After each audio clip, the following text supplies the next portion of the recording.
I love you. Alex, Jordan whispered, her voice cracking like fragile glass under the weight of unspoken years. As she stood there in the dim glow of our Seattle apartment kitchen, coffee mug trembling in her hands.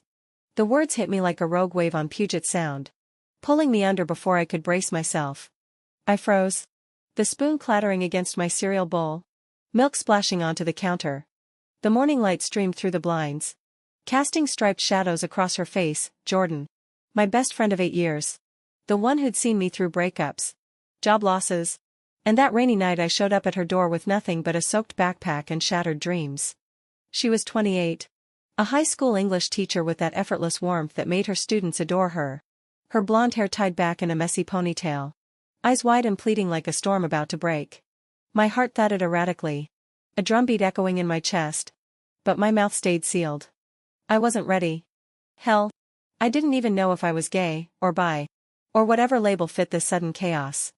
At 30, as a freelance photographer scraping by in the Emerald City, I'd built my life around safe shots, capturing weddings, corporate events, the occasional moody landscape that paid the rent. Relationships? They'd always been fleeting, straight-laced flings that fizzled out before dawn. But Jordan. She was different. She was home. She set her mug down with a soft clink, the steam curling up like a sigh. Say something, she urged, her voice barely above the hum of the fridge. The air smelled of fresh brewed coffee and the faint lavender from her shampoo, a scent that had become as familiar as my own breath during our late-night movie marathons on the couch. I stepped back, bumping into the island counter, the cool granite pressing against my palms. Jordan. This is out of nowhere. But was it? Flashes hit me, her hand lingering on mine during a hike in Olympic National Park last summer. The way her laugh lit up rainy afternoons at Pike Place Market, tossing fish and sampling cheeses like we owned the world. Those quiet moments when our eyes met over shared secrets. A spark I dismissed as friendship. Now, it roared like wildfire. She wiped a tear with the back of her hand, her shoulders slumping. It's not nowhere, Alex. It's been here. Building. Remember that night after your gallery show? We danced in the rain outside the venue. And I almost said it then. But you were with that guy, Mark. And I chickened out. Her breath hitched. A small, ragged sound that twisted something deep inside me. I turned away, staring out the window at the misty Seattle skyline, the Space Needle piercing the fog like a hesitant promise.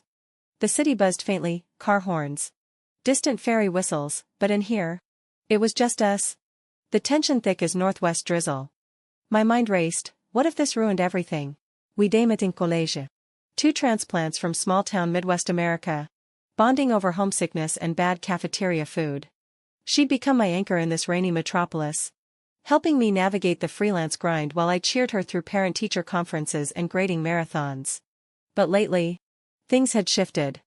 Touches that lasted too long. Silences heavy with unspoken words. Last week, at a cozy bar in Capitol Hill, Seattle's vibrant queer hub, we'd watched a drag show. Her knee brushing mine under the table, sending jolts I couldn't ignore.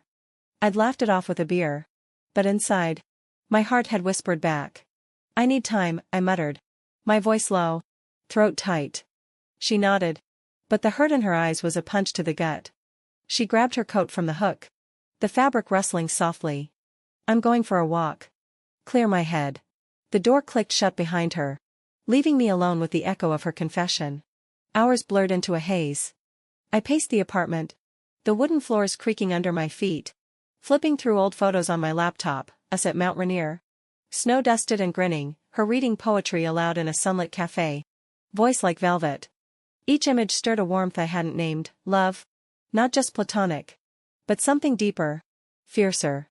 My fingers trembled as I dialed her number. But it went to voicemail. Her cheerful greeting mocking my turmoil. By afternoon, panic set in. I grabbed my camera and keys, heading out into the crisp autumn air, leaves crunching under my boots. Seattle's streets pulsed with life, buskers strumming guitars, the scent of street food wafting from food trucks. I wandered to our favorite spot, Gasworks Park, overlooking Lake Union, where we'd picnicked countless times. The wind carried the salty tang of water. Seagulls crying overhead. There she was, sitting on a rusted relic of the old gas plant, staring at the water. Her posture was defeated, shoulders hunched against the chill. I approached slowly. Heart pounding like thunder. "Jordan," I called. Voice carrying on the breeze. She looked up. Eyes red-rimmed but hopeful. "Alex?" I sat beside her. The cold metal biting through my jeans. For a moment. We just breathed, the lap of waves. The distant hum of traffic. Then. Words tumbled out. "I wasn't ready because I've been scared. Scared of what this means. Of losing you if it goes wrong. But my heart. It's been answering all along. In every laugh. Every shared glance. I love you too." Her gasp was soft. Like a released breath after holding it too long. She turned. Cupping my face with hands warmed by her pockets. Her touch electric. Our foreheads touched. The world narrowing to us, the faint scent of her vanilla lip balm. The warmth of her breath mingling with mine. Tears mixed as we kissed. Tentative at first. Then deepening with years of pent-up emotion. It tasted of coffee and salt. Of home and discovery. We pulled back. Laughing through sniffles. The sun dipping low and painting the sky in oranges and pinks. "What now?" she whispered. Lacing her fingers with mine. "Now. We figure it out," I said. Squeezing back. Together. No more hiding. As we walked back arm in arm. The city lights flickering on. I realized this confession wasn't an end, it was our beginning. In the chaos of American life. Amid careers and uncertainties. We'd found our truth. Love doesn't wait for readiness, it arrives. Raw and real. And if you're lucky, your heart leads the way. In the weeks that followed, we navigated the newness, awkward first dates that felt like old habits. Introducing each other as girlfriends at a friend's barbecue in the suburbs.